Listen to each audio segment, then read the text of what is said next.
Todos y bueno, nuevamente buenos días a todos y todas. Nuestras sinceras disculpas, algo fuera de nuestro control, pero bueno, muchísimas gracias a todos por su tiempo de espera, por acompañarnos esta mañana.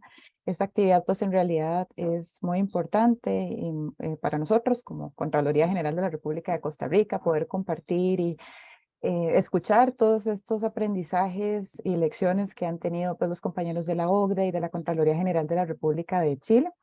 Bueno, y como indica Jennifer ahí en el chat, ¿verdad? En los puntitos del lado pueden cambiar su nombre, en los 3 puntitos que salen en la ventanita de cada uno, entonces pueden irlo cambiando para que no sean todos Verónica y no se sientan ahí todos tan suplantados con su identidad. Y bueno, de verdad que muchísimas gracias por este tiempo. Nada más quería confirmar, Samantha, si ya se está grabando. Así es, Sí, ya comenzó la grabación. perfecto, muchas gracias.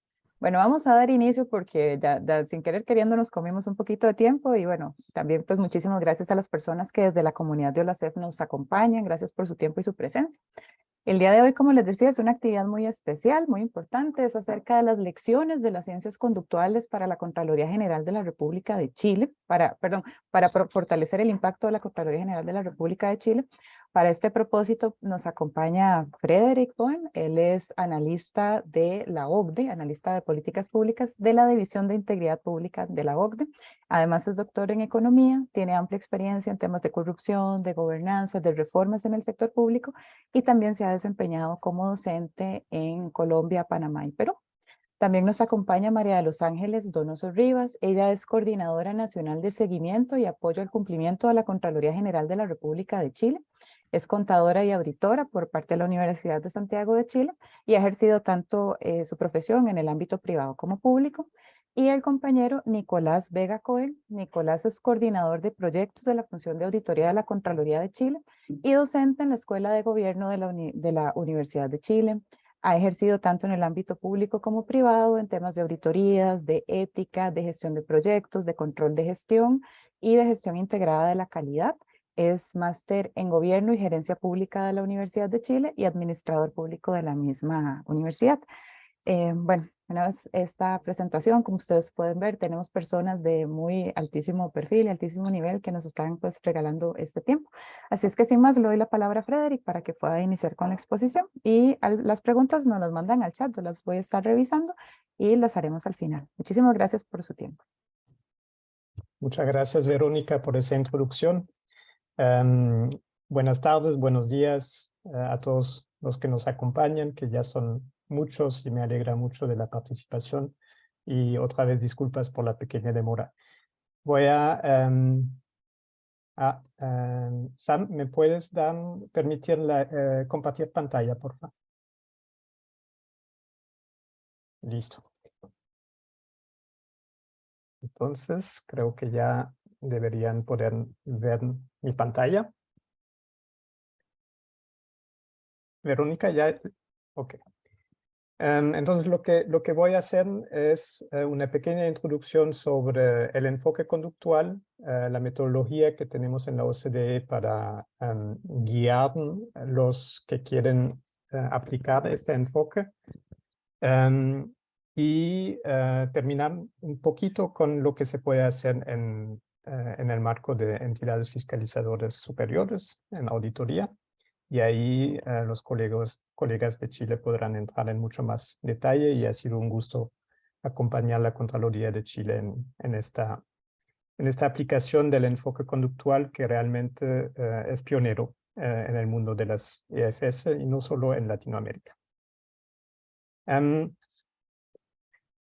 Entonces, un poco de, o sea, ¿por qué lo consideramos relevante? Yo trabajo en la División de Integridad Pública y de pronto ustedes ya han visto nuestra recomendación de integridad pública que enfatiza mucho que la integridad necesita un enfoque conductual de gestión de riesgos y sobre todo se requiere promover una cultura de integridad.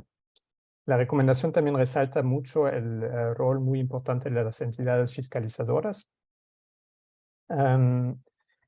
y su papel en la gobernanza de un país.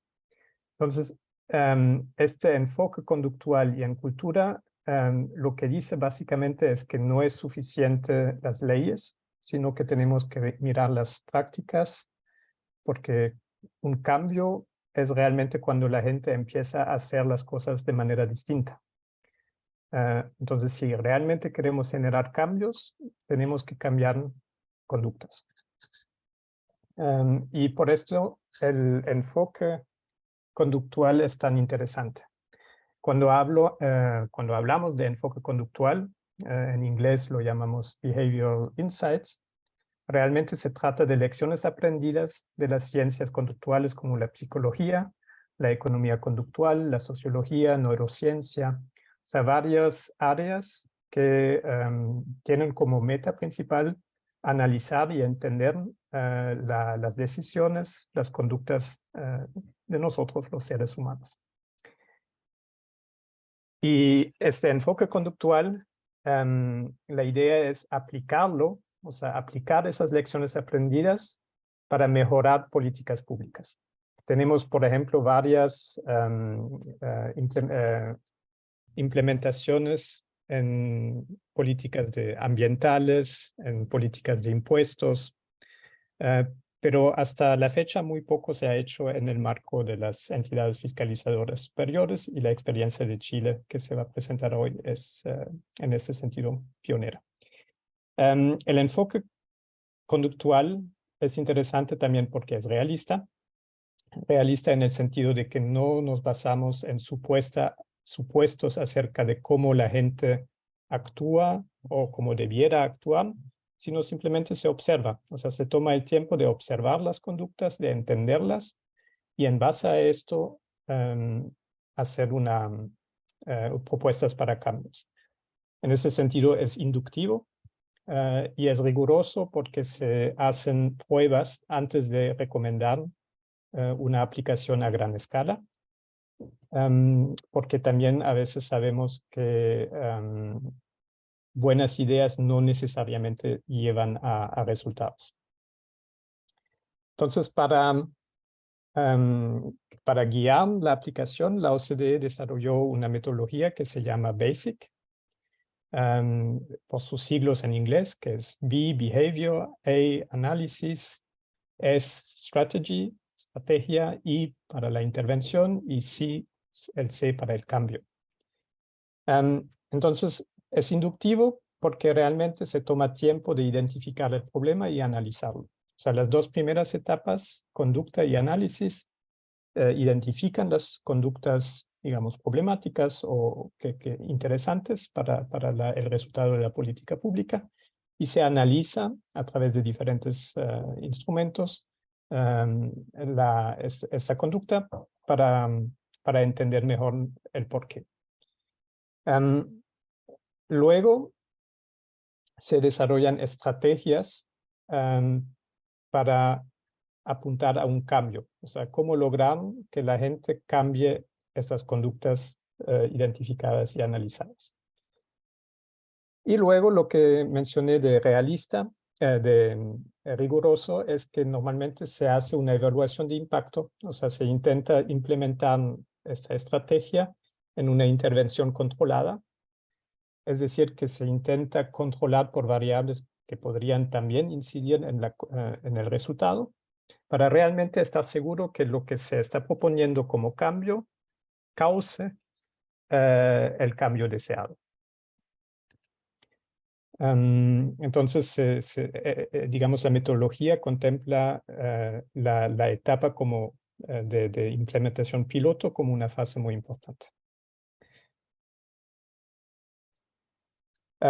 Si vamos un poquito más en los detalles, o sea, para la conducta, preguntas guías son como cuáles son las conductas relevantes, de estas conductas, cuáles queremos cambiar, cuál es el impacto deseado, cuál es el contexto en el cual se enmarca esta conducta. En el análisis hay diferentes variables. Lo que estamos mirando mucho en esta fase es cómo si hay ciertas barreras cognitivas o sesgos cognitivos o aspectos sociales que pueden incidir en estas conductas de manera sobre todo inconsciente. Luego en estrategias se proponen desarrollar medidas que apuntan a un cambio. Ahí existen también varios modelos. Uno famoso es el EAST, que básicamente dice de simplificar las cosas, asegurar que las decisiones se tomen de manera oportuna, que sean atractivas, o sea, las buenas opciones, y nunca olvidar el aspecto social, o sea, cultural en el cual estamos. La cultura organizacional, por ejemplo, impacta fuertemente en nuestras decisiones. Luego la intervención, si la intervención sale bien, se puede implementar a escala, pero de todas formas se recomienda monitorar a largo plazo y vigilar si hay posibles consecuencias indeseadas en el tiempo, o que, por ejemplo, el efecto no perdura en el tiempo. Entonces, en este caso hay que tomar medidas correctivas. La aplicación de este enfoque conductual en los temas que nos interesan, hay muchos, y cada vez más países nos están pidiendo apoyo como OCDE en la implementación de estas estrategias. Por ejemplo, en la gestión de conflictos de interés. Es un aspecto muy importante porque de por sí hay ciertos sesgos, por ejemplo, o aspectos cognitivos que hacen que uno no está consciente de estar en una situación de conflicto de interés, que racionaliza. O sea, hay varios aspectos conductuales que son relevantes. En la gestión de riesgos, hemos trabajado, por ejemplo, con Brasil y recientemente con Rumania y Eslovaquia, porque también en las etapas de gestión de riesgos, o sea, desde la identificación de los riesgos, la evaluación de los riesgos y la mitigación de los riesgos, hay varios aspectos que hacen que los seres humanos no somos muy buenos a veces en identificar los riesgos, estimarlos, por ejemplo, probabilidades de impacto, y mitigar. Campañas de sensibilización es un área muy fructífero también para la aplicación de ciencias conductuales. Un resultado muy interesante, por ejemplo, es que el hecho de hablar mucho de violaciones de conductas, o sea, por ejemplo, prácticas de corrupción, de fraude, etcétera, o sea, si se comunica mucho acerca de esto, se normaliza de cierta forma esta práctica, y inconscientemente para las personas puede ser más fácil racionalizar prácticas no éticas. En otras palabras, es un poco, pero es inconsciente, bueno, si todo el mundo lo hace, yo también puedo. Es un proceso inconsciente, pero bastante importante a la hora de diseñar estrategias de comunicación. Es mejor, por ejemplo, comunicar de buenas prácticas y de las conductas deseables que de las no deseables, de forma general. En la ética pública, por supuesto, también hay muchas aplicaciones. Hay una rama de la ciencia conductual que se llama ética experimental, que analiza de manera mucho más profunda cómo los seres humanos tomamos decisiones éticas. Y ahí también hay muchos resultados muy interesantes que con mucho gusto me pueden también contactar. Al final van a ver mi correo electrónico si quieren más información. Y dejé por último el tema de la auditoría, porque es el tema que nos interesa hoy. De por sí la auditoría implica un juicio humano. Está la pensión alimentaria.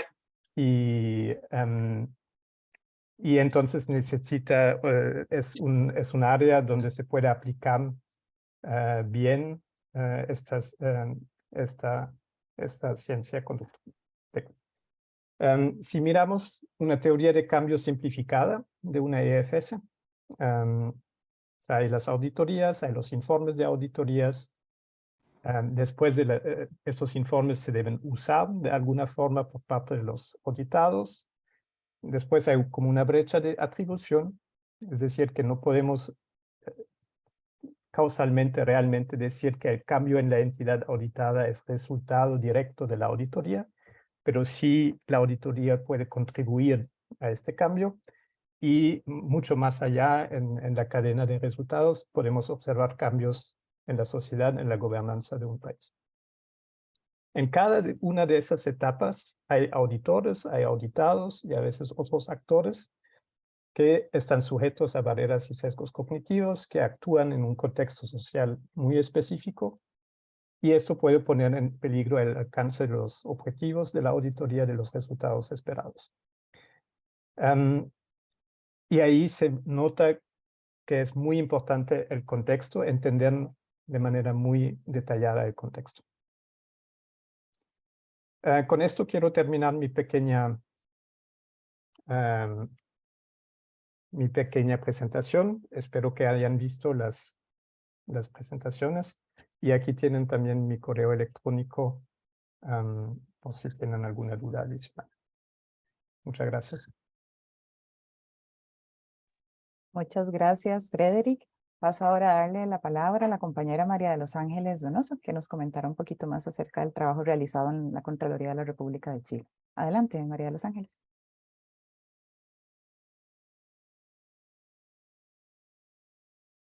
Ahí ya la estamos viendo. Perfecto. Ya se ve. Muchas gracias, Verónica. Bueno, buenos días y buenas tardes a todos. Para nosotros ha sido un agrado poder compartir con ustedes esta experiencia que hemos tenido con este proyecto que hemos desarrollado con la OCDE, porque ha sido de gran ayuda para entender ciertas conductas y comportamientos de nuestros entes auditados, ¿ya?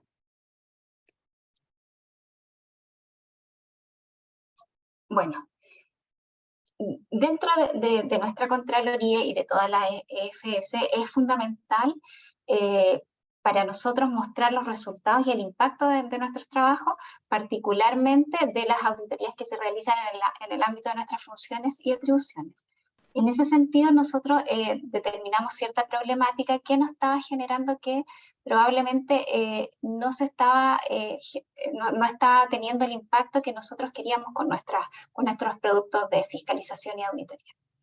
En ese sentido, se detectó que entre los años 2014 y 2019, solo un 49% de las observaciones que nosotros atendíamos eran subsanadas o corregidas por las entidades auditadas. ¿Qué nos llevaba esto a entender?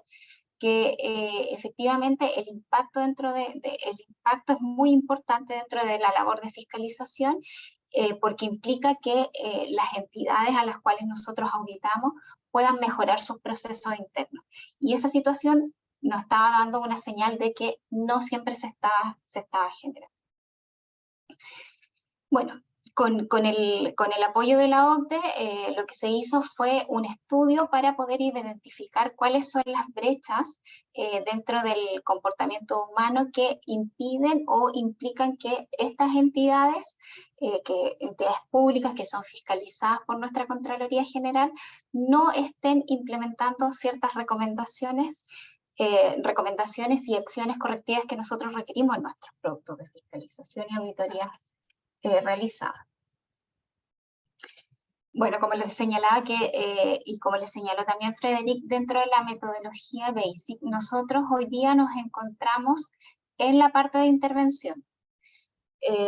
Frederick, bueno, a través de todo este estudio que realizamos, la OCDE generó un informe en donde nos dio una serie de aspectos que nosotros debíamos mejorar y a su vez también una serie de recomendaciones. Hoy día nos encontramos en la fase de intervención, en donde estamos piloteando dos de las medidas que les vamos a detallar más adelante, que efectivamente nos están tratando estamos tratando de entender si es precisa y necesaria para tener un mayor impacto en nuestra fiscalización.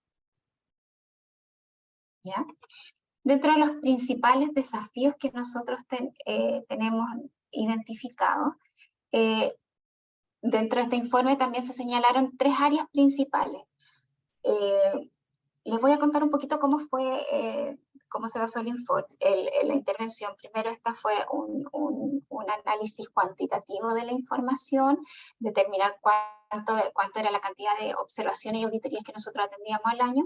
Después una revisión también cualitativa de cuál era el contexto de nuestras fiscalizaciones, el contexto normativo y también práctico. Y además se hicieron entrevistas prácticas con los distintos auditores internos encargados de control interno de las entidades auditadas para conocer su percepción respecto de cuáles eran las dificultades que ellos tenían al momento de atender nuestros requerimientos.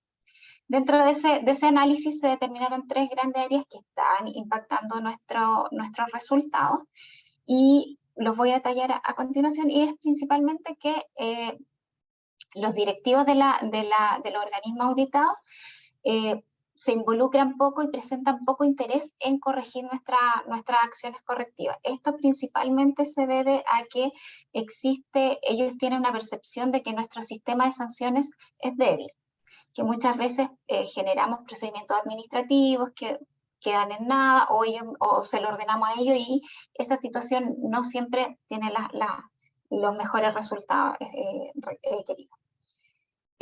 También nosotros tenemos periodos presidenciales de 4 años, por lo tanto eso implica que cada 4 años se van renovando las autoridades, y eso implica que tengamos directivos poco involucrados, porque también ha pasado que en periodos contingentes esa rotación es muy alta. Entonces implica que las autoridades no siempre están al tanto de las auditorías que nosotros como Contraloría estamos desarrollando a nivel país.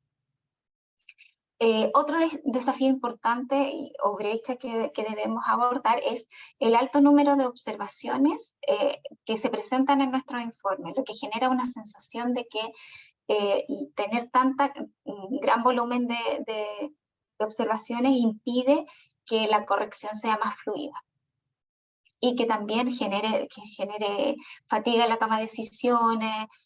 Muchas veces nuestros informes son extensos, y eso implica que disminuye la concentración y pierden un poco el foco de qué es lo importante y qué es lo urgente. Eso bueno, dentro de ese alto número de observaciones se generan ciertas situaciones, como que es la concentración de observaciones en ciertos acápites como nosotros tenemos distribuido en nuestros informes. Falla en la comunicación. Ellos, los entrevistados señalaban que no siempre dentro del proceso de auditoría la comunicación era la más fluida. Ellos sentían que los auditores requerían información, pero no existía una cierta retroalimentación de cómo estaba esa información. Y también ellos perciben una cultura de que más observaciones es mejor, que mientras el informe para nosotros como Contraloría General tenga más observaciones es mejor, pero genera todas estas situaciones que mencioné. Y por último, también tenemos esta sensación de injusticia por parte de los auditados, que señalan que durante el proceso de fiscalización pudieron haber resuelto ciertos hallazgos si es que hubieran tenido una mejor comunicación. Eso también a ellos les genera una percepción muy desgastante, porque sienten que llegamos a la instancia de que se emite el informe y ellos dicen, pucha, esto se pudo haber resuelto con una conversación, porque efectivamente teníamos los respaldos o podríamos haber tomado las medidas tempranamente, ¿ya? Esta brecha también nos genera una disparidad de criterio. Ustedes saben que nosotros tenemos contralorías regionales en todo el país. Nosotros somos tenemos un extenso territorio, por lo tanto también se nos generaban ciertas situaciones de disparidades en los criterios respecto de una regional sobre el nivel central. También era importante que ellos sentían que una cierta injusticia respecto de los plazos, por cuanto a ellos, cuando emitíamos un producto de auditoría, les dábamos cierto plazo para responder, y nosotros después teníamos un plazo mucho más extenso para poder atender esos mismos requerimientos que le habíamos realizado. Y también, como les señalé anteriormente, la poca relación que existe entre los auditores y los auditados, en el sentido de poder aclarar ciertas situaciones que ellos sienten que no existe hoy en día esa comunicación y relación más fluida que debieran tener, ¿ya? Eso por una parte respecto de los desafíos. Y bueno, en base a todo este estudio respecto a todas esas brechas que debíamos abarcar, se generaron una serie de recomendaciones que iban enfocadas en 3 grandes grupos, que son medidas para mejorar la relación del equipo de auditoría con la entidad auditada y promover un cambio cultural. En ese sentido se nos generaron ciertas recomendaciones y medidas que son como, en primera instancia, reestructurar las reuniones de inicio de una auditoría, en el sentido de señalarle que esta instancia es más que sancionatoria, es una instancia de diagnóstico para que ellos puedan fortalecer sus procesos internos, ¿ya? También está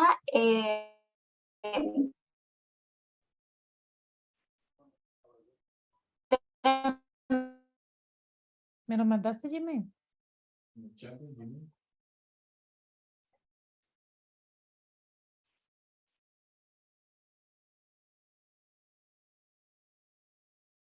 Creo que María de los Ángeles se nos desconectó un momentito y Sí. si les agradecemos, por favor, si nos pueden cerrar el micrófono, que a veces se colan ahí algunos sonidos. Ya pronto regresa María José, perdón, María de los Ángeles.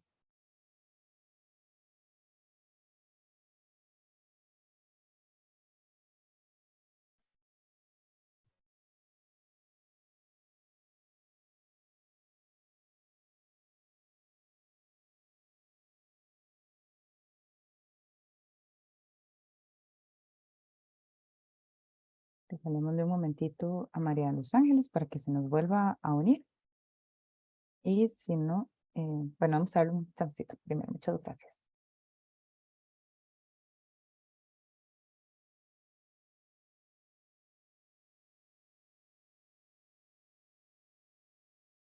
Verónica, si gustas, yo puedo retomar desde donde dejó María de los Ángeles Ok, perfecto. Gracias, Nicolás, para no...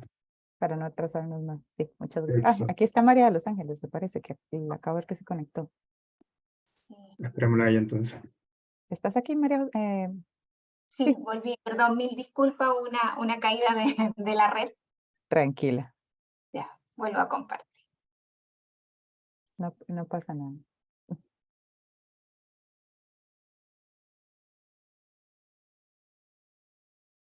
Ya. Perdón por la interrupción, tuve un problema técnico también. Ya, creo que había quedado dentro de las medidas para mejorar la relación del equipo de auditoría con la entidad fiscalizada. Había mencionado, creo, la de reestructurar las reuniones de inicio de auditoría, que en el sentido de enfocarla a que nuestras auditorías, más que ser un producto que busque sancionar ciertas situaciones en cumplimiento, es más bien orientada a fortalecer, a un proceso de diagnóstico para fortalecer los procesos internos de la entidad, ¿ya? También se estableció distintas instancias de interacción y ayudas durante la auditoría para efectos de que las entidades puedan, de cierta manera, en la medida que se van encontrando hallazgos de menor relevancia, pues estos puedan ser abordadas tempranamente por la entidad que nosotros estamos auditando. También tenemos otra recomendación, que es capacitar a nuestros equipos de auditoría y a la jefatura, en el sentido de que entiendan que la auditoría es un medio para que la entidad pueda eventualmente mejorar sus procesos y no un fin. O sea, el fin de nuestra auditoría no es sancionar, sino que más bien mejorar los procesos internos de las entidades auditadas. Y un punto muy relevante es que internamente nosotros como Contraloría y dentro de nuestros equipos de fiscalización podamos terminar con la cultura de que más observaciones es mejor. No porque un informe contenga más hallazgo y más observaciones es mejor, sino que probablemente menos observaciones, pero de una mayor relevancia, generen un impacto mayor en la entidad y pueda tomar medidas mucho más precisas y de una mejor calidad en ese sentido. El otro grupo de medidas iba orientado a modificar la redacción de los informes y mejorar la comunicación con los auditados. En ese sentido, se indicaron tres acciones que podían ayudarnos, que es simplificar los informes de auditoría. Como les señalé hace unos momentos, nuestros informes son bastante extensos y eso genera la fatiga dentro de los equipos, dónde enfocar los esfuerzos y los recursos, en cuáles son las observaciones más importantes y relevantes. Lo otro es modificar también la redacción de los informes, resaltando aspectos positivos, que es un poco cambiar la forma en que nosotros redactamos y no tan solo poner los aspectos que vulneran ciertas normativas, sino que también resaltar todos aquellos aspectos en los que ellos sí tienen avance y se encuentran funcionando correctamente. Y la otra medida que es muy importante y que está dentro de nuestro pilotaje es explicar observaciones del informe en una reunión de alto nivel. ¿Qué implica? Que una vez emitido nuestro producto de auditoría, nosotros nos acerquemos a la entidad para efectos de que en una reunión con la alta dirección de la entidad, las autoridades, podamos explicar cuál es el alcance de nuestro informe y cuáles son las acciones que nosotros requerimos para las situaciones que quedaron pendientes. Esa es una de las grandes medidas que hoy día estamos piloteando. Y el último set de recomendaciones están orientadas a disminuir la frustración, aumentando la flexibilización de los plazos. Nosotros tenemos estandarizados todos los plazos dentro de una auditoría. Por ejemplo, para los procesos disciplinarios les damos 15 días hábiles para que nos remitan el decreto o la resolución que inicie este procedimiento disciplinario. Para las observaciones que requieran una atención porque ya tienen, por ejemplo, una situación donde nosotros podamos hacer algún reparo, alguna derivación al Ministerio Público, a la Justicia, les damos un plazo de 30 días. Y para las acciones que van a pasar a nuestra fase de seguimiento, le damos 60 días. Eso genera en los auditados cierta sensación de que los plazos son muy breves y tienen ciertas medidas que requieren un tiempo mayor. Y dentro de las medidas que nos sugirió la OCDE, estaba consensuar y flexibilizar los plazos para la corrección de observaciones, que también es una medida que estamos piloteando, que se adhiere a esta reunión explicativa del informe, en donde además de explicarle los mayores alcances del informe, se les indica que existe esta posibilidad de que ellos puedan flexibilizar y gestionar los plazos para poder alcanzar y abordar todas las situaciones requeridas en nuestra fiscalización. También existe otra medida que es definir hitos intermedios para la corrección de observaciones. También hemos estado trabajando en eso al crear ciertas herramientas que son distintas a la flexibilización de los plazos, pero que abordan situaciones de una resolución mayor que los plazos establecidos, en donde nosotros les proponemos un plan de trabajo en el cual ellos nos indican las medidas y nosotros vamos monitoreando hasta que ellos puedan resolverlo. Y la última medida es también mejorar todos los mensajes que nosotros tenemos en la plataforma de seguimiento de apoyo al cumplimiento. Hoy día nosotros, todas las respuestas a nuestros informes finales son a través de una plataforma informática. Nosotros no tenemos, hoy día nuestra Contraloría tiene la medida de 0 papel, por lo tanto, todas estas respuestas son ingresadas a través de esta plataforma y tenemos dentro de estas mejoras tener más mensajes informativos para que ellos puedan ir viendo en qué etapa también está su auditoría y cualquier información en cambio del estado de la observación. Como les señalé, esos son a grandes rasgos las brechas y las recomendaciones que nos señaló la OCDE. Ahora le voy a dar el paso a Nicolás para que le explique cuál es la fase del proyecto en el cual nos encontramos piloteando. Muchas gracias. Gracias, María de los Ángeles. Mientras Nicolás proyecta, invitamos a todos a que planteen sus preguntas por medio del chat. Aquí lo estaremos viendo. Y bueno, gracias a María de los Ángeles por su intervención. Y le damos la palabra a Nicolás. Muchas gracias, Verónica. Buen día para todas y todos. Es un agrado para nosotros compartir con ustedes en este webinario un poco la experiencia que ha sido para la Contraloría en la aplicación de esta metodología que nos propone la OCDE. Y continuando con la presentación, yo voy a retomar un poco lo que estamos haciendo ahora en la etapa de intervención. Como bien planteaba María de los Ángeles, nosotros tomamos estas recomendaciones de la OCDE para enfrentar los desafíos que se identificaron en torno al problema de, bueno, por qué las entidades públicas no corrigen las observaciones que nosotros formulamos. Y dentro del abanico de estrategias que nos propone la OCDE, nosotros tomamos dos en particular, que lo que no quiere decir que las otras estrategias que nos proponen las vamos a desechar, sino que la idea es que la intervención pueda ser abordable, pueda ser manejable dentro de un contexto que no nos tome mucho tiempo, que no se nos vaya la vida en ello. Entonces tomamos dos medidas que fueron seleccionadas principalmente porque estas medidas de alguna manera impactan gran parte de los desafíos que nos propone la OCDE. La primera medida que seleccionamos, como lo mencionaba ya María de los Ángeles, tiene que ver con explicar las observaciones del informe en una reunión de alto nivel, es decir, con los directivos de la entidad auditada, con jefaturas de la entidad auditada, pero también donde participan directivos de la CGR, jefaturas de la CGR y representantes del equipo de auditoría.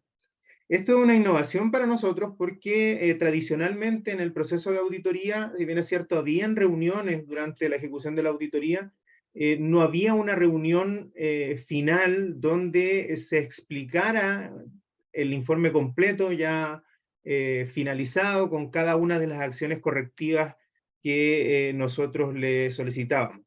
Generalmente se hacía una reunión de cierre cuando se terminaba el trabajo en terreno, pero faltaba esa parte, ya con el producto afinado, de poder explicar de buena forma en qué consisten estas observaciones y finalmente qué es lo que se requiere de los auditados para que ellos puedan mejorar sus procesos internos. Si se dan cuenta, esta misma medida también permite de alguna forma involucrar a los directivos de la entidad auditada, porque veíamos que también ese era un problema, y a la vez fomenta o mejora la comunicación entre auditados y la Contraloría.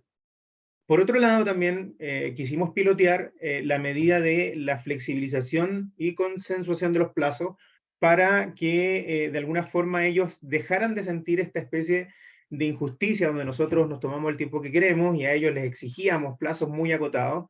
Entonces la idea era que ellos de alguna manera propusieran plazos que fueran abordables por ellos mismos y que nosotros termináramos con esta, de alguna forma, con esta estandarización de plazos que aplicábamos para todos sin importar de qué medida se tratara. Esas son las dos medidas que seleccionamos y lo que estamos haciendo, o lo que hicimos para poder lograr implementar estas intervenciones, lo primero que hicimos fue seleccionar un grupo de auditorías, un grupo acotado de auditorías que fueran a organismos que tuvieran características similares. Y eso es súper importante porque nos permite de alguna manera aislar ciertos factores, diversos factores que influyen de alguna u otra forma en que los servicios implementen o no las correcciones que nosotros les solicitamos. Entonces nos centramos en los municipios. Los municipios tienen características similares, hay una ley orgánica acá en nuestro país que de alguna manera regula su estructura, es decir, vamos a encontrar municipios que tienen más o menos las mismas reparticiones y más o menos las mismas funciones orientadas a solucionar problemas de la comunidad local. Lo que hicimos es tomar estas 42 auditorías a municipios de nuestra planificación para el año pasado, para el año 2022, y las dividimos, estas 42 auditorías, en tres grupos que de alguna manera tratamos de homogenizar. Como les decía, los municipios son bastante similares entre sí, pero como en todas partes del mundo tenemos municipios que tienen más recursos, que son más grandes, que solucionan o responden a necesidades de mayor cantidad de población. Entonces tratamos de que estos tres grupos que generamos quedaran más o menos homogenizados, es decir, si hay municipios grandes en estas 42 auditorías, tratamos que estos municipios grandes quedaran de alguna manera distribuidos, cosa de que los resultados que se alcanzaran con las intervenciones en cada uno de estos grupos fueran comparables. Cada uno de estos grupos contiene 14 auditorías, y la idea es que podamos medir y controlar los resultados de las intervenciones propuestas en estos tres grupos que les voy a comentar un poquitito más adelante cómo los definimos. Otra cuestión súper importante también para implementar estas intervenciones fue el trabajar con los equipos de auditoría. Ahí Frederick también nos ayudó en una visita que tuvo él en Chile, y que nos permitió generar unos talleres donde participaron distintos funcionarios de los equipos de auditoría, supervisores y fiscalizadores, para que ellos entendieran qué es lo que se espera alcanzar con estas intervenciones. Eso nos permitió que ellos también pudieran proponer cómo ellos visualizaban que debían implementarse estas intervenciones, y así, de paso, involucrarlos en el proceso de prueba o pilotaje de estas intervenciones. Una vez que tuvimos a estos equipos más o menos capacitados, comenzamos a realizar las intervenciones, como les decía, en tres grupos. Tomamos un primer grupo, que es aquellos que están familiarizados con estudios científicos. Generalmente en estudios de esas características se define un grupo control, es decir, un grupo donde no se realiza nada, para poder comparar los resultados entre aquellos donde yo no realicé ningún cambio, modificación o intervención versus aquellos donde sí realicé alguna intervención. Entonces definimos el primer grupo de control, donde no realizamos nada, es decir, hay 14 auditorías donde se siguió trabajando de igual forma como se ha hecho hasta ahora. No se aplicó ninguna de las dos intervenciones que seleccionamos. Luego tomamos un segundo grupo, también de 14 auditorías, donde solo aplicamos la intervención de las reuniones explicativas, es decir, estas reuniones de alto nivel, donde nosotros explicamos el alcance de nuestro informe y también tratamos de aclarar qué es lo que se espera que ellos corrijan y también cómo deben corregirlo. Y por último, generamos un tercer grupo, también de 14 auditorías a municipios, donde lo que hicimos fue implementar ambas medidas, es decir, aplicamos las reuniones explicativas, pero además a ese grupo en particular se le ofreció la posibilidad de poder flexibilizar los plazos que inicialmente les habíamos entregado para implementar las acciones correctivas en el informe de auditoría.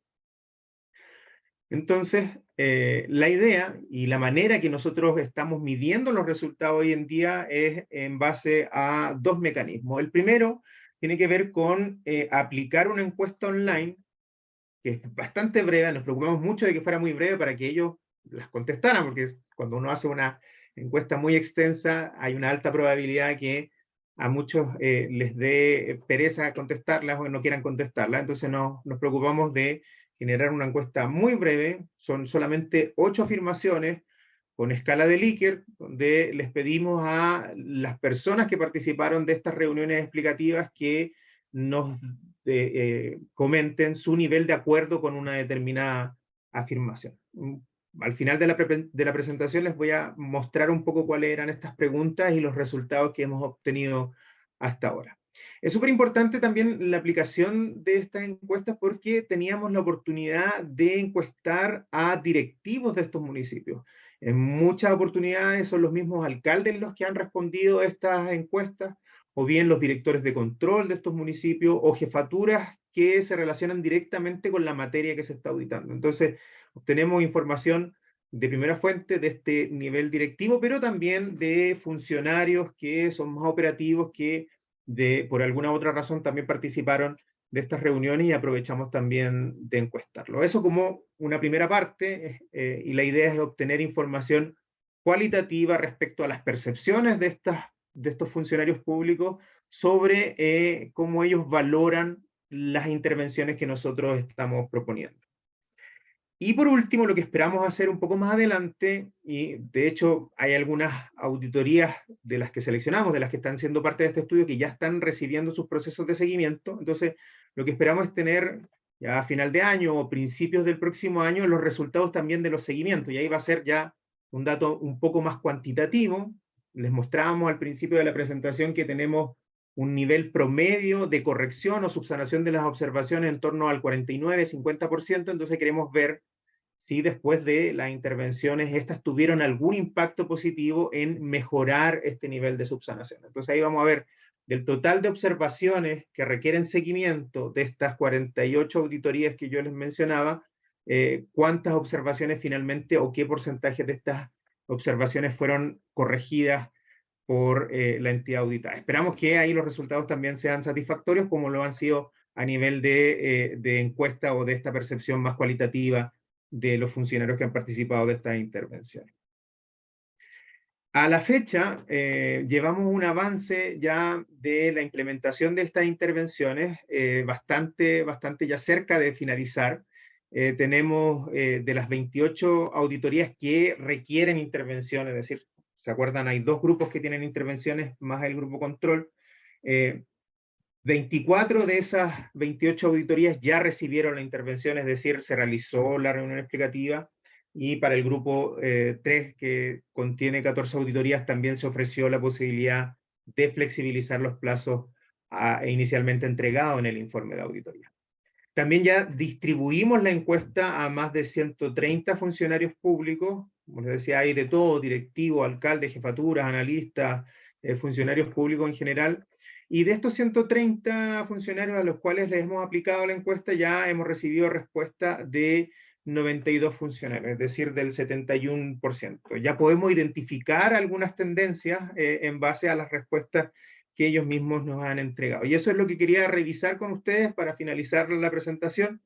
Bien breve, un poco contarles cómo han estado los resultados de esta parte preliminar. Sabemos que nos queda la parte, la información cuantitativa que vamos a obtener después del seguimiento, pero preliminarmente tenemos que, por ejemplo, en relación a la primera observación, donde les planteamos a los encuestados si consideran que este tipo de reuniones, es decir, las reuniones explicativas, contribuyen a mejorar la comunicación entre los equipos de auditoría del SGR y su auditado, y vemos que hay un alto número de respuestas, casi la totalidad, que se inclina, que están de acuerdo o totalmente de acuerdo con este tipo de intervenciones. Es decir, los encuestados están valorando de buena forma que se realicen este tipo de reuniones explicativas. También respecto a la afirmación de si en la reunión usted pudo aclarar todas las dudas que tenía respecto al informe, observaciones y acciones correctivas, y aquí vemos nuevamente un alto número de respuestas o de acuerdo de parte de los encuestados respecto a esta afirmación. Por otro lado, en relación a si este tipo de reuniones se debería realizar siempre al terminar cada proceso de fiscalización, nuevamente vemos que hay un alto número de los encuestados, casi la totalidad, que plantea que está muy de acuerdo que este tipo de intervenciones, es decir, las reuniones explicativas, se debiesen realizar al finalizar cada proceso de fiscalización. Respecto al mismo tema, y tratando de obtener información cualitativa de las percepciones respecto a cómo visualizan estas reuniones explicativas los distintos auditados, también les planteábamos si después de la reunión se sentían más preparados o preparadas para implementar las acciones correctivas, y aquí nuevamente también hay un alto nivel de acuerdo con esta aseveración. Y también les planteábamos que si consideraban que reuniones de este tipo contribuyen a mejorar el nivel de involucramiento de los directivos en la implementación de las mejoras requeridas, y también nos dimos cuenta que está siendo bien percibido y valorado por los auditados el que se realicen estas reuniones, pero que también se involucren a los directivos en las mismas reuniones. Y ahí, de alguna manera, creemos que estamos abordando de buena forma los desafíos que nos propone la OCDE en su informe. Por último, las últimas 3 preguntas o afirmaciones que realizamos en la encuesta están relacionadas con los plazos o la flexibilización de los plazos, y donde tuvimos una sorpresa, por decirlo de alguna manera, respecto a la afirmación 6. Como se comentó en el transcurso de la presentación, uno de los temas que planteaban los mismos auditados es que ellos encontraban que los plazos eran muy acotados, que percibían cierta injusticia entre que nosotros les exigíamos plazos muy breves a ellos, pero nosotros nos tomábamos el tiempo que se nos daba la gana de entregar el informe. Y al preguntarles o al plantearles si consideraban que los plazos concedidos para la implementación de acciones correctivas son suficientes para lograr las mejoras necesarias, y aquí vemos que las respuestas están un poco más divididas. Hay algunos que están en desacuerdo con esa aseveración, es decir, que creen que los plazos son suficientes, y eso nos llevó a pensar, bueno, entonces el tema quizás no va necesariamente tan solo por los plazos o flexibilizar los plazos que nosotros entregamos, sino que pueden haber otras variables mucho más importantes que pueden potenciar de alguna manera el impacto de nuestra auditoría. Y aquí quería hacer un pequeño paréntesis porque para más bien resaltar la relevancia de pilotear determinadas iniciativas antes de implementarlas a gran escala, como lo plantea la metodología BASIC. Si, por ejemplo, nosotros hubiéramos generalizado que el tema de los plazos es algo muy relevante y hubiéramos hecho alguna medida para aplicar al universo total de auditorías, quizás hubiéramos estado en un error, porque la evidencia que estamos recabando ahora nos dice que quizás el tema de los plazos no es tan relevante como generar estas reuniones explicativas. Entonces, el tener esta información de manera bien preliminar, antes de aplicar para todos nuestros procesos de fiscalización, nos permite de alguna manera focalizar los esfuerzos como institución hacia medidas que realmente tengan un impacto o una eficacia un poco más comprobada.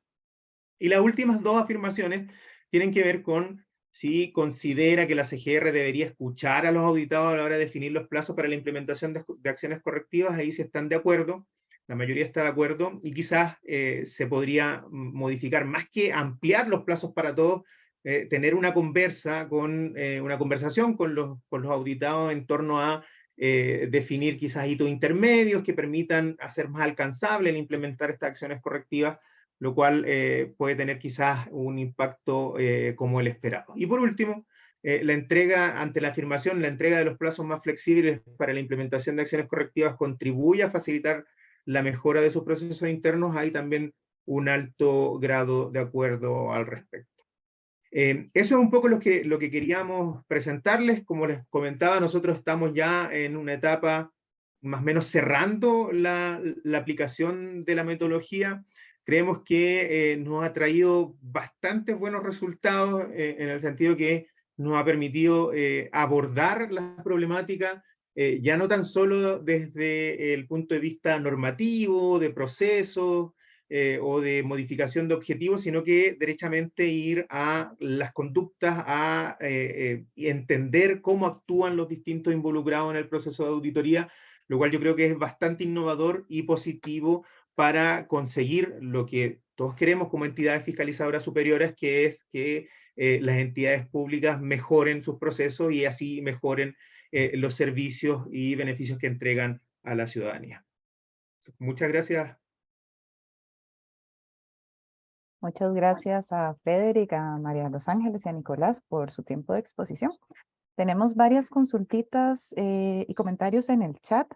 Creo que algunos ya se respondieron un poco con la presentación. Entonces, bueno, por ejemplo, por acá nos consultaban sobre las acciones implementadas para enfrentar todas estas situaciones, que fue un poco lo que nos conversó Nicolás, y el tema de los resultados, la medición de resultados sobre las medidas que implementaron, que creo que también pues por un poco la presentación de Nicolás pues nos las responde.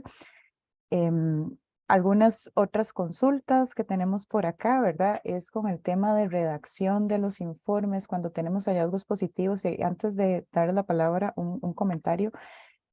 También ha sido nuestra experiencia desde la Contraloría de la República de Costa Rica, que de repente manejar lo positivo también es como, deja más preguntas, ¿verdad? Tal vez hay como un temor como auditores de decir cómo vamos a validar en voz alta si nunca vamos a tener certeza del 100% de las situaciones, ¿verdad? Entonces, bueno, alguna recomendación para el caso de hallazgos o redacción de hallazgos en positivo, o sea, en las interacciones que ustedes han tenido con las administraciones en el marco de este programa. Si gustan, iniciamos con esa y continuamos para ir continuando, o no sé si quieren que vamos leyendo. No, vamos a una buena, tal vez más sencilla. No sé si María de Los Ángeles o Federico, alguno quisiera referirse en concreto a este tema. Por aquí tengo más, perdón. De pronto puedo empezar con una observación un poco más general, y a lo mejor Nico o María de Los Ángeles pueden contarnos algo del contexto chileno.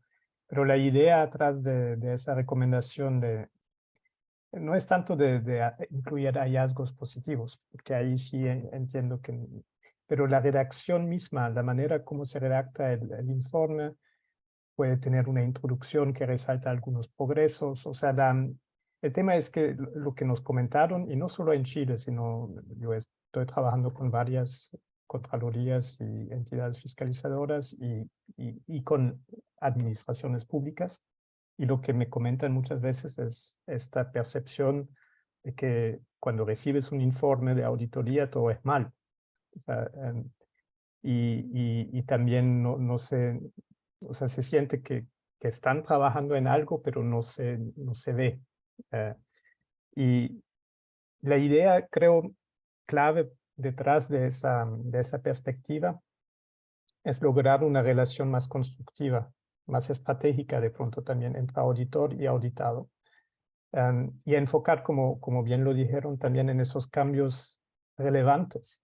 Porque muchas veces hay muchas cosas que son no realmente relevantes. Un auditor en Chile me dijo, como auditores a veces nos enfocamos en describir los síntomas y no la enfermedad, y no analizar la enfermedad que está atrás.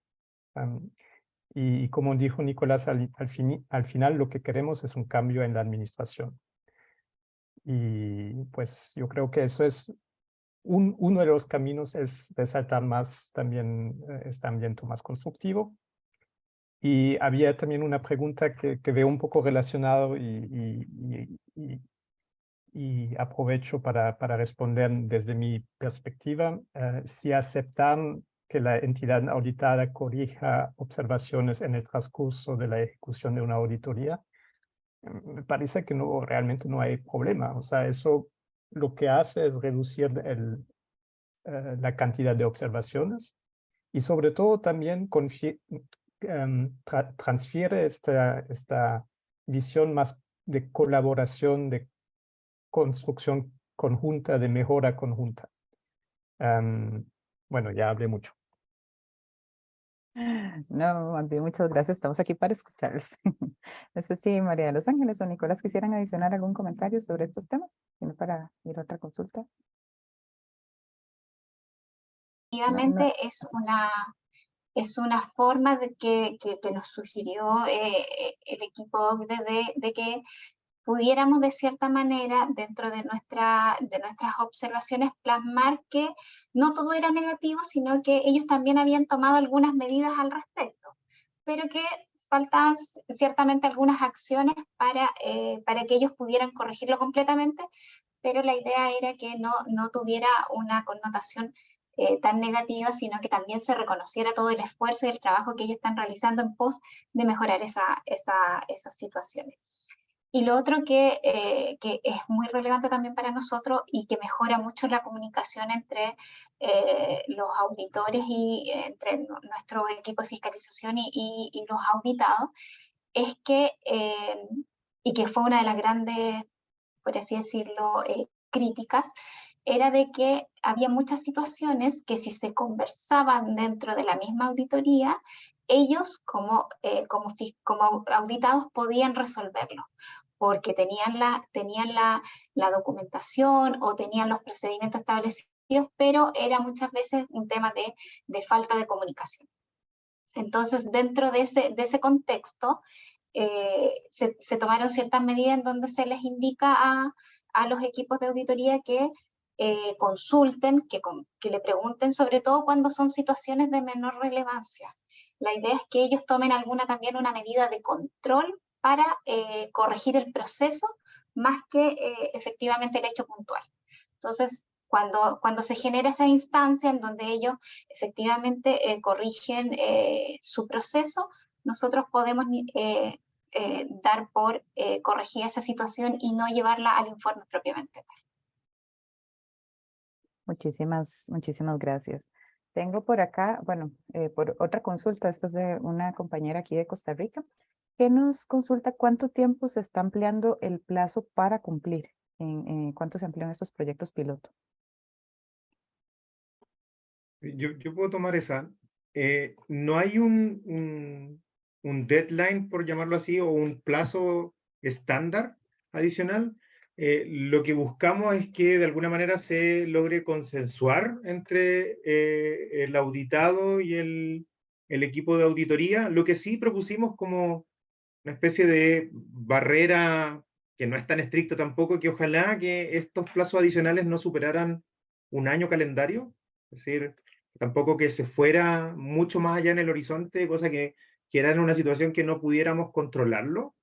pero lo que sí en la práctica hemos visto que son pocas las auditorías donde los auditados han solicitado finalmente una mayor cantidad de plazo para implementar las acciones correctivas. De las 14 auditorías donde se ha propuesto esta medida, si no me equivoco, son un par solamente en las que ellos han solicitado una extensión de plazo. Entonces, vemos que en definitiva tampoco es algo que ellos lo ven como tan necesario. De hecho, dentro del mismo equipo auditado hay visiones como contrapuestas. Tenemos por un lado, por ejemplo, los directores de control. No, por favor, déjenme los plazos bien acotados, porque si los extendemos mucho más, acá nadie se pone a trabajar en estos temas, entonces es mejor que queden los plazos bien acotados. Entonces, es algo que es un poco variable en ese tramo. Gracias, Nicolás. Yo, bueno, voy a aprovechar ahí a hacer una consulta, esta es mía. Tal vez por la cantidad de instituciones que les han pedido ampliación de plazos, que nos menciona que son pocas, pero no sé si han tenido alguna consideración o alguna experiencia respecto a si la institución que está pidiendo la ampliación de plazo tal vez tenga como muchas otras recomendaciones pendientes en cola, tal vez de auditorías previas, o si han tenido alguna situación así. Muchas gracias. No, como te comentaba, son pocas las que han requerido. Hay ciertos casos, y un poco salió también en el análisis que realizó la OCDE, hay ciertas instituciones que por su relevancia a nivel de presupuesto son más proclives a quedar ranqueadas como prioritarias para recibir auditorías de parte de la Contraloría. Por eso reciben más auditorías, tienen muchas más observaciones y vemos que hay una cierta concentración de observaciones en esas entidades. Quizás ese tipo de entidades debiesen ser, o nosotros debiésemos flexibilizar más de nuestra parte, atendiendo la carga de trabajo que ellos tienen, para que puedan atender de alguna forma el gran número de observaciones que nosotros generamos, pero en la práctica vemos que no se ha requerido dentro del contexto de este experimento una mayor amplitud de plazos para implementar las acciones correctivas. Nosotros de todas maneras tenemos como procedimiento habitual la posibilidad de que los servicios puedan pedir ampliaciones de plazo por conducto regular, y ahí sí hay un estándar donde no se les otorga más de 30 o 60 días adicionales para la implementación de estas acciones. Pero, insisto, en el contexto del experimento, esa ha sido una de las medidas o intervenciones que ha sido menos requerida por los mismos auditados.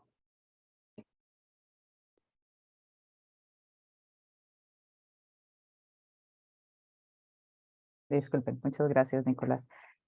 Tenemos bastantes comentarios y preguntas, pero estamos un poquito sobre tiempo. Bueno, dado el retraso que tuvimos al inicio, entonces vamos a ver algunas, hay cualquier cosa, pues nos quedan registradas las demás, si no nos alcanzará el tiempo.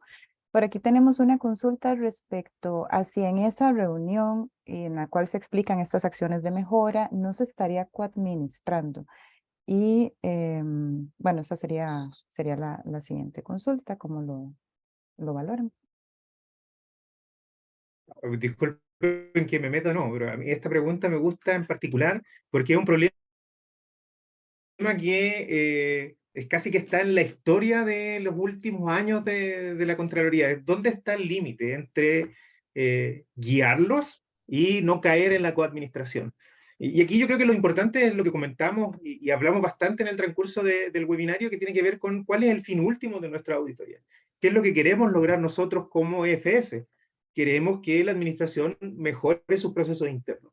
Y si a veces tenemos que cruzar esa línea entre, que es un poco difusa, entre orientarlos, guiarlos y terminar coadministrando, sobre todo estoy pensando en aquellos organismos que tienen quizás sistemas más precarios, que tienen poco personal, yo creo que es importante en esos casos quizás cruzar la línea. ¿Cómo hacemos la diferencia entre coadministrar? Es decir, tomarlos de la mano y decirle exactamente lo que ellos tienen que hacer. Yo creo que la diferencia está en que nosotros podemos mostrar o indicarle hacia dónde queremos que ellos lleguen, quizás entregarle un abanico de potenciales medidas que ellos puedan implementar, o orientarles con algún par de medidas que ellos tienen que implementar, pero que sea decisión de ellos mismos cuál medida eligen y cuál medida le acomoda más a ellos implementar. Yo creo que por ahí está un poco el equilibrio que se puede lograr, pero siempre, y sobre todo para los más expertos en auditoría, que es un poco más estricto ahí, quizás la academia o la escuela de auditoría menciona que hay que ser quizás más imparcial al respecto. Yo creo que igual se pueden hacer ciertos avances siempre poniendo por delante lo que es el fin último, que es que se mejoren los procesos institucionales. Muchísimas gracias, Nicolás.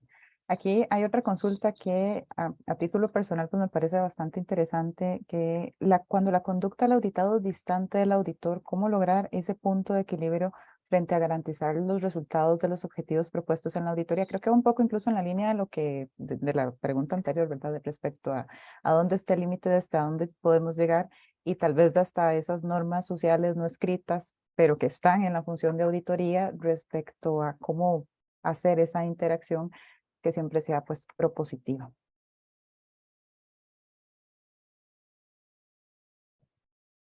María de los Ángeles, creo que tenías la mano también levantada. Después también puedo agregar algo. Respecto de la pregunta anterior, que era de coadministración de un poco de estas reuniones, el enfoque nunca ha sido eso. Lo que pasa es que dentro de las entrevistas que hizo la OCDE con los equipos de auditoría de las entidades fiscalizadas, se señalaba que ellos muchas veces no entendían cuál era el contexto del informe, cuál era el enfoque y cuáles eran los requerimientos que nosotros como Contraloría solicitábamos para que ellos pudieran corregir esas situaciones. Entonces, el objetivo principal de esta reunión en ningún caso es coadministrar, sino que más bien explicarles cuál fue el contexto, qué es lo que nosotros detectamos dentro de este proceso de auditoría y qué es lo que nosotros requerimos para que ellos puedan efectivamente subsanar o corregir estas situaciones. Y también lo hilo un poco con lo que decía Nicolás, nosotros no les vamos a influir en lo que ellos decidan, pero sí les vamos probablemente a dar un abanico de opciones para que ellos puedan tomar la mejor decisión y puedan tomar también la mejor opción respecto de sus capacidades y lo que se ajuste a su institución. Eso, Gracias. Frederic. Sí, y de hecho, o sea, la Intosai también prevé la posibilidad de dar recomendaciones. En muchos países es muy normal que la auditoría externa de recomendaciones de mejora. Y en mi experiencia personal, incluso en países en América Latina donde las contralorías, por ejemplo en Colombia, no puede dar recomendaciones o en otros países, muchas veces la administración quisiera escuchar algunas recomendaciones. Y creo que es muy importante esa diferencia de que nos imponen de todas formas. Es una recomendación. Nosotros en la OCDE, o sea, en el informe que mandamos a Chile en su momento, todo eso eran recomendaciones de mejora que al final la Contraloría podía o no podía implementarlas. Y es en esa perspectiva de mejora, de siempre buscar la mejora, y pues si hay alguien que me pueda ayudar en mejorar, mejor. Entonces, ahí no veo realmente un problema de coadministración. Muchas gracias, Frederic. Creo que existen también tantos mandatos como contralorías en el mundo, porque en el caso de Costa Rica, pues más bien nosotros lo manejamos a nivel de disposiciones que son de acatamiento obligatorio según nuestra normativa. Pues definitivamente esto es un gran abanico de posibilidades.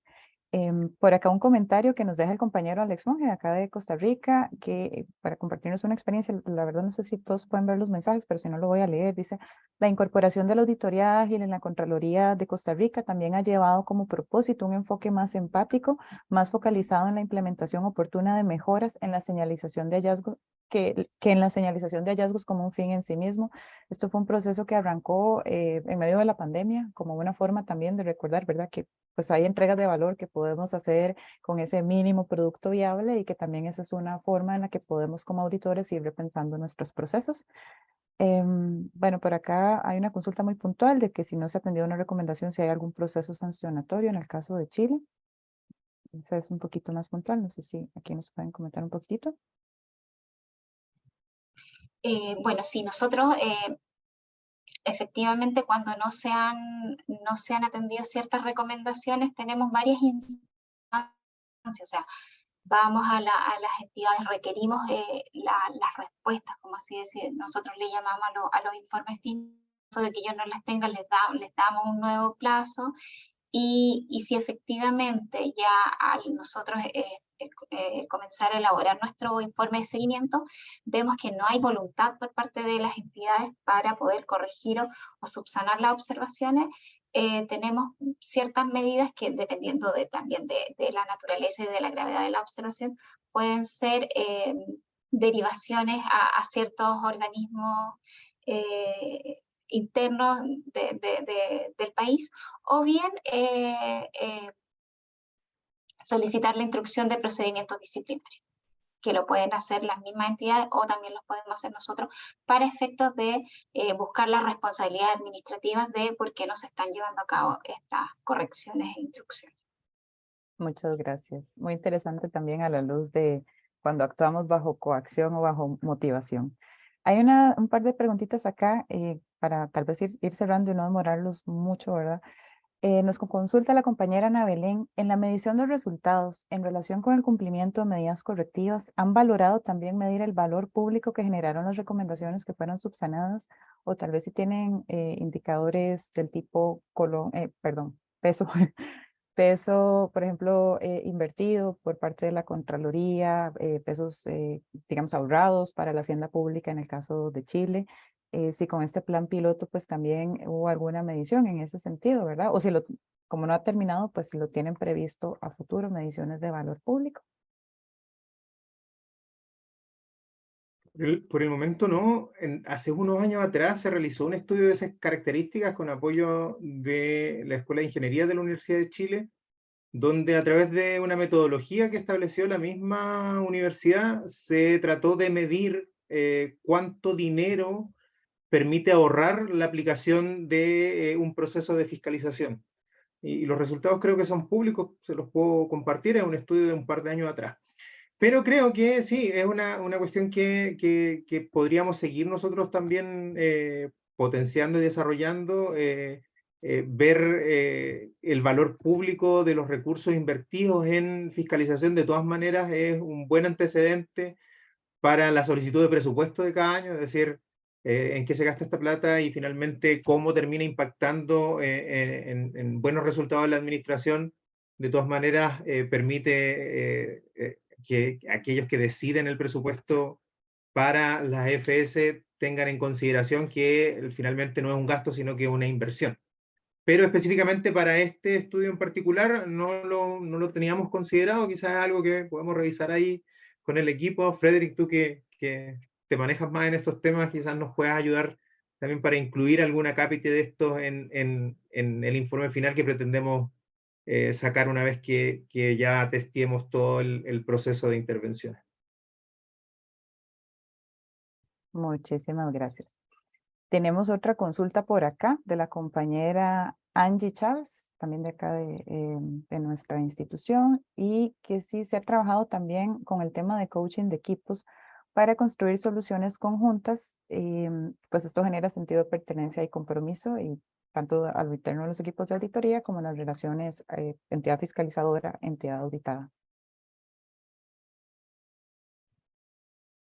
No lo hemos tomado todavía como una acción concreta respecto de coaching, pero sí se ha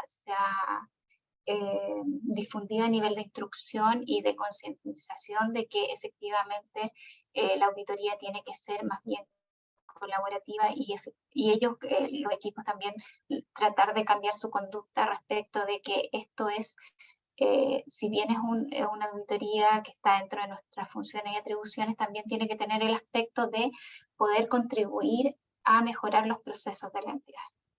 Entonces, se ha hecho a nivel de instrucción, no hemos hecho todavía ningún coaching establecido con alguna institución, pero sí internamente nosotros estamos en este proceso de concientización. También con respecto a eso, me gusta mucho la pregunta por coaching y no solo capacitaciones. Porque claro, uno puede dar capacitaciones en capacidades blandas, etcétera, como en muchas capacitaciones sabemos que una cosa es ir a una capacitación y otra es aplicarlo en la práctica. Y una de las posibles medidas que mencionamos también es trabajar mucho más con los líderes, o sea, con los jefes directos, los supervisores en la auditoría, que pueden dar un ejemplo. Pero eso es un proceso, o sea, eso es un proceso de hecho de cambio cultural organizacional. Pero, por ejemplo, trabajar de coaching, liderazgo, puede ser una vía a lo mejor incluso más efectiva que capacitaciones. Y también lo que habíamos esperado un poco es, en ese piloto, será interesante volver a hablar con los auditores y preguntar si también eso ha llevado a una cierta autorreflexión sobre sus prácticas de auditoría y a lo mejor también con el tiempo hay como un aprendizaje a través de esas medidas más colaboradoras, más constructivas, que hacen también reflexionar al mismo equipo auditor de, bueno, la próxima vez de todas formas ya estaré también un poco más proactivo, ya estaré un poco más claro a lo mejor en mi comunicación. Pero otra vez, eso es un proceso. Gracias, Frederick y compañeros. Voy a cerrar con una consulta, valga la redundancia decirle, general, tratando de sumarizar. Al inicio del webinario, Frederick nos mencionó algo que pudiera tal vez a veces una idea muy intuitiva, pero que perdemos mucho de vista, ¿verdad? Y Frederick indicó que para generar cambios había que cambiar conductas. Entonces, si tuvieran que dar una síntesis, tal vez un par o 3 recomendaciones para poder incidir de manera efectiva en esas conductas, ¿cuáles recomendaciones nos darían? Perdón. Yo voy a partir con algo muy general. La teoría de las ciencias del comportamiento y la aplicación en estos problemas prácticos habla de que muchas veces para tomar una decisión correcta nosotros necesitamos un pequeño empujoncito solamente. Entonces, más que pensar en grandes medidas, en cuestiones muy grandilocuentes, a veces son cambios mínimos en el proceso que permiten empujar hacia el cumplimiento. Sabemos que aunque sea racional tomar la mejor decisión, nosotros como seres humanos finalmente no la tomamos, pero basta con un pequeño empujoncito para poder lograr eso. Y hay varios ejemplos de aplicación de las ciencias de la conducta que generan cambios concretos. Por ejemplo, una cuestión bien simple. Aquellos que son, y esto es un ejemplo que sale un poco del contexto de la auditoría, aquellos deudores, por ejemplo, de gastos comunes en un edificio, si tú publicas a los deudores en el ascensor, ellos van a sentir mucha más presión hacia el cumplimiento. Eso lo podemos extrapolar quizás al tema de la auditoría. Si nadie sabe que los auditados están incumpliendo con algo o no están implementando las acciones correctivas que nosotros como FS proponemos, y eso queda bajo la mesa, nadie lo descubre, no se publicita, lo más probable es que siga esa tendencia. Pero ¿qué pasa si nosotros empezamos a poner esa información delante, de alguna manera generar un banner en nuestras mismas web institucional y poner de manifiesto a aquellos incumplidores o al revés, resaltar a aquellos que son más cumplidores? Quizás esos pequeños cambios podrían generar un cambio conductual. Y quizás Gracias. para completar esa excelente respuesta, también tomarse el tiempo de analizar, o sea, este tiempo de realmente entender el contexto, los procesos, escuchar a la gente, es una buena inversión. Vale la pena y el mismo proceso creo que, o sea, yo aprendí mucho trabajando con la Contraloría durante todo el proceso. Y me imagino que los colegas en la Contraloría también. Ese mismo proceso es muy enriquecedor. Entonces, puedo invitar a todos los que nos escuchan de tomarse el tiempo de hablar con la gente, de escuchar los problemas. Eso ayuda mucho en diseñar medidas más efectivas. Mucho mejor muchas veces que simplemente copiar y pegar unas prácticas de otros países. Sí, efectivamente. Bueno, yo quería agregar que efectivamente también se han tomado hartas, no son grandes medidas, son pequeñas medidas, pero que van enfocadas a que las jefaturas también como decía Freddy en su momento, la jefatura y los supervisores tengan un cambio conductual. Ellos son los que guían y orientan las auditorías. Por lo tanto, el enfoque de nuestras auditorías, como les señalé hace un rato, es mejorar los procesos de la entidad y ser efectivamente un aporte positivo y que generemos el impacto que nosotros queremos alcanzar con nuestra participación en la auditoría. O sea, no es simplemente ir, encontrar hallazgos y que ellos los resuelvan, sino que también generar ese cambio conductual en las entidades, que ellos nos vean que nuestras auditorías no las hacemos por un mandato legal, sino que en el fondo es un diagnóstico, es una evaluación gratuita que nosotros como Contraloría le hacemos a ellos para que puedan mejorar sus procesos. Bueno, muchísimas gracias a los tres y a todas las personas que nos han acompañado en este ratito. A riesgo de aturdirlos por un minuto más, me voy a permitir hacer unas cuantas ideas que creo que es muy valioso como reiterar, dejarnos como cierre, que se han conversado a lo largo de la sesión, la importancia de que a veces menos es más, de socializar las buenas prácticas, de abordar esas sensaciones de fatiga o de injusticia que a veces generamos en el auditado, de manejar una intervención, no podemos cambiarlo todo a la vez, entonces tenemos que ir poquito, pilotajes en breve, a veces podemos caer en la tentación de querer arreglar el mundo en un solo proyecto y realmente no se podría. Y el énfasis en el propósito, recordando que nuestro objetivo no es generar recomendaciones o disposiciones, sino promover cambios en la gestión pública. Con eso estaríamos cerrando la actividad. Muchísimas gracias, bueno, Nicolás, que se nos tuvo que retirar ya, a María de los Ángeles y a Frederick, y bueno, Samantha, que nos ayudó con el tema técnico. Nuevamente disculpas por la espera, pero creo que ha sido un ratito muy valioso y que hemos disfrutado mucho, así es que gracias a todos, que estén muy bien.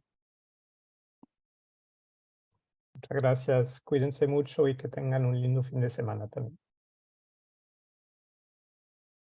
Gracias, hasta Participación luego. y por querer conocer nuestra realidad y experiencia en este proyecto. Y muchas gracias a Frederick también, porque nos ha guiado y acompañado también y hemos encontrado situaciones bastante relevantes. Muchísimas gracias, que tengan un excelente fin de semana. Gracias.